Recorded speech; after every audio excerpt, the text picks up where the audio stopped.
If you're watching this episode expecting details about the Iron Curtain, Cold Wars and the Warsaw Pact, then you're in the wrong place. Here we cover flags, and in this flag in 50 seconds, it's the turn of NATO, the North Atlantic Treaty Organisation, or in other languages, the abbreviator to OTAN.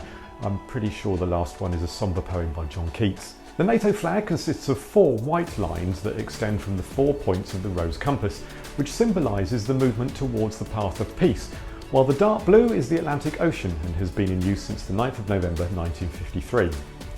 Before this, NATO used this from 1951, which is the flag of the Supreme Headquarters Allied Powers Europe, or SHAPE for short.